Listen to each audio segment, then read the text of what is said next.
नमस्कार, मैं Meena Mulchania. Chemistry SPC YouTube channel पे आप सभी का हार्दिक स्वागत और अभिनंदन। हम बात कर रहे हैं थर्मोडायनेमिक फर्स्ट ऊष्मागतिकी प्रथम। आज हम स्टडी करेंगे relation between CP and CV, CP और सीवी में संबंध। प्रीवियस क्लास में हमने देखा कि सीपी क्या होता है और सीवी क्या होता है। सीपी होता है heat capacity at constant pressure and CV होता है heat capacity at constant volume, जिसे हम डिनोट करते हैं सीपी और CV. CP is equal to del H upon del T at constant pressure और CV del E upon del T at constant volume. तो हमें रिलेशन प्रूव करना है CP minus CV is equal to R, यानी हम left hand side के CP minus CV लेके चलते हैं और हमें प्रूव करना है ये आर के बराबर होता है। सीपी की वैल्यू रखते हैं del H upon del T at constant pressure minus CE की value del E upon del T at constant volume. ये हो गई हमारी इक्वेशन फर्स्ट। अब हम सब जानते हैं कि एंथैल्पी और इंटरनल एनर्जी में एक रिलेशन होता है जो इक्वेशन से दिया जाता है H is equal to E plus P V, जहाँ H क्या है एंथैल्पी, E क्या है इंटरनल एनर्जी, P प्रेशर और V वॉल्यूम, जैसा कि आप इक्वेशन सेकंड में देख पा रहे हैं। अब इक्वेशन सेकंड को हम टेम्परेचर के रिस्पेक्ट में एट कांस्टेंट प्रेशर पर डिफरेंशिएट करते हैं, तो हमें मिलता है del H upon del T at constant pressure is equal to del E upon del T at constant pressure plus, क्योंकि यहाँ हम कांस्टेंट प्रेशर पर डिफरेंशिएट कर रहे हैं तो as it is P into del V upon del T at constant pressure. तो ये हो गई हमारी इक्वेशन थर्ड। अब इक्वेशन थर्ड को की जो वैल्यू है del H upon del T at constant pressure, वो हम पुट करते हैं इक्वेशन फर्स्ट में। तो हमारी जो इक्वेशन हमें मिलती है वो इस तरह से है del E upon del T at constant pressure plus P into del V upon del T at constant pressure minus del E upon del T at constant volume, जो हमें इक्वेशन फोर्थ हो गई। अब इंटरनल एनर्जी होती है वो function होती है टेम्परेचर और वॉल्यूम का, तो हम इसका एग्जैक्ट डिफरेंशियल करते हैं। D E is equal to del E upon del T at constant volume D T plus del E upon del V at constant temperature D V. हमें ये ध्यान देना है कि किसी भी टर्म्स का जब हम एग्जैक्ट डिफरेंशियल करते हैं, जैसे कि यहाँ दे रखा है इंटरनल एनर्जी है टेम्परेचर और वॉल्यूम का, तो जब हम वॉल्यूम कांस्टेंट रखते हैं तो टेम्परेचर के रिस्पेक्ट में होगा, और जब टेम्परेचर कांस्टेंट रखते हैं तो वॉल्यूम के रिस्पेक्ट में होगा।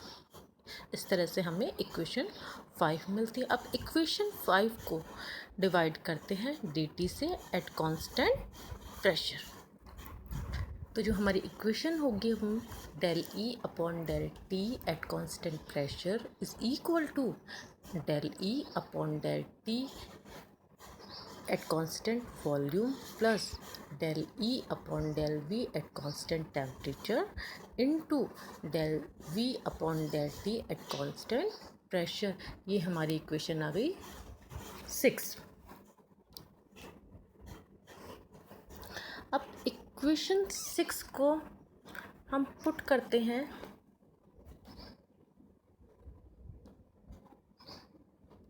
इक्वेशन 4 में।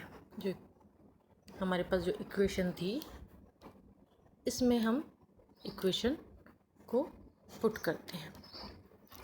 तो हमारे पास जब पुट करते हैं तो जो इक्वेशन आती है वो आती है del E upon del T at constant volume plus del E upon del V at constant temperature into del V upon del T at constant pressure plus P into del V upon del T at constant pressure minus del E upon del T at constant volume. तो यहाँ पे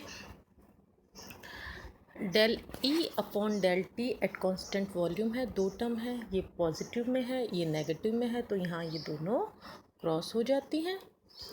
तो जो हमारे पास अब equation आएगी वो इस तरह से है del E upon del V at constant temperature into del V upon del T at constant pressure plus pressure into del V upon del T at constant pressure, जो हमें इक्वेशन 7 मिलती है। अब हम सभी आइडल गैस इक्वेशन को जानते हैं। क्या होती है ideal gas equation? PV is equal to RT। अब आइडियल गैस इक्वेशन है, इसका कांस्टेंट प्रेशर पर, इक्वेशन 8 को कांस्टेंट प्रेशर पर टेम्परेचर के रिस्पेक्ट में डिफरेंशियल करते हैं तो इक्वेशन 8 हो जाती है, जो कि कांस्टेंट प्रेशर के रिस्पेक्ट में कर रहे हैं तो P into del V upon del T at constant pressure is equal to R, क्योंकि जो T है उसका अगर हम डिफरेंशियल करेंगे तो dt ये हमारा कैंसिल हो जाएगा, ये 1 होता है। तो हमारे पास जो इक्वेशन आएगी del V upon del T at constant pressure is equal to R upon P, जो हमारी 9th इक्वेशन। अब इस 9th इक्वेशन को की value del V upon del T at constant pressure हमें पुट करनी है इक्वेशन 7 में।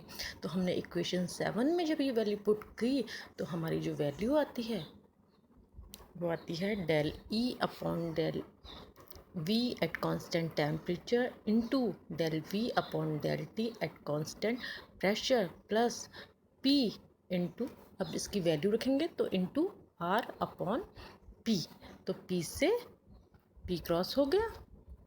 फॉर आइडियल गैस के इक्वेशन, आइडियल गैस के लिए जो del E upon del V at constant temperature पे जो वैल्यू होती है वो होती है 0। तो इस इक्वेशन में ये वाली टर्म्स होगी, ये 0 हो जाएगी, ये हो जाएगी 0। तो हमारी जो इक्वेशन आ गई CP minus CV is equal to R। यही हमें प्रूफ करना था कि CP minus CV is equal to R। तो R है हमारा गैस कांस्टेंट, तो R की जो वैल्यू होती है वो 1.987 कैलोरी पर मोल इंटू केल्विन, और जूल में होती है 8.3 जूल पर मोल इंटू केल्विन। एग्ज़ाम के पॉइंट ऑफ व्यू से बच्चों, जब हमें अगर वेरी शॉर्ट क्वेश्चन आता है तो पूछा जाता है कि CP और CV में क्या रिलेशन होता है। जब पूछा जाए तो इसका आंसर होगा कि CP minus CV equal to R।